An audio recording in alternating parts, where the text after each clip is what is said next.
For today's video nga po mga B, bale ito pala yung time na last night ko na sa my boarding. Oo, take last night talaga.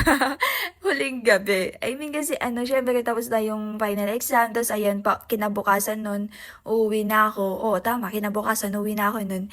Kaya ayan, dahil nga po aalis na daw ako, abay, huy, padispedida ka no. Papadispedida. Papadispedida daw, sabi nila. Kaya naman, abay, for the go.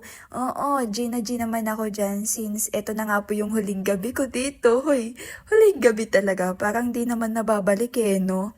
So, ayun, bali, ayun nga kasi after finals, ayan, uwi na sa bahay.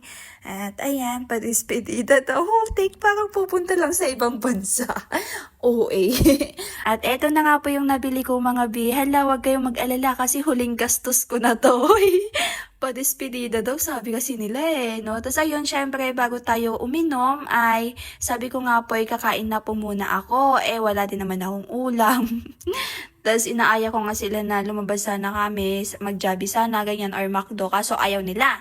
Kaya ayan, bali nagpa-food panda na nga lang din ako. At ayan po yung pina-food panda ko. Chowking. Alangan na Jollibee no? Ang lapit-lapit lang namin doon. Halutong madamdamin. Madamdamin, tangina mo.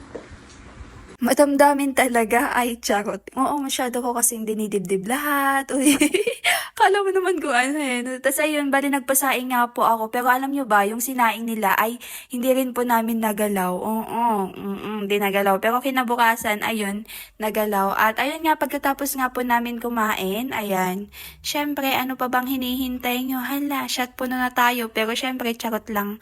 Ayoko nang mag-shot puno mga B. Oo, kasi natry ko na yon, subok ko na. At iba talaga yung tama nun mga B. Kaya naman, abay, hinay-hinay na lang ha.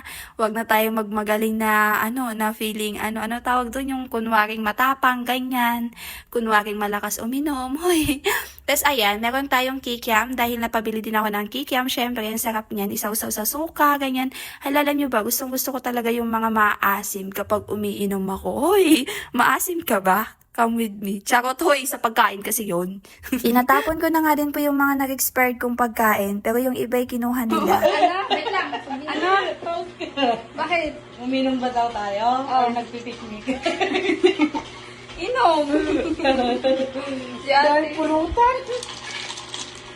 Masarap. Ano ba, nakalag ka?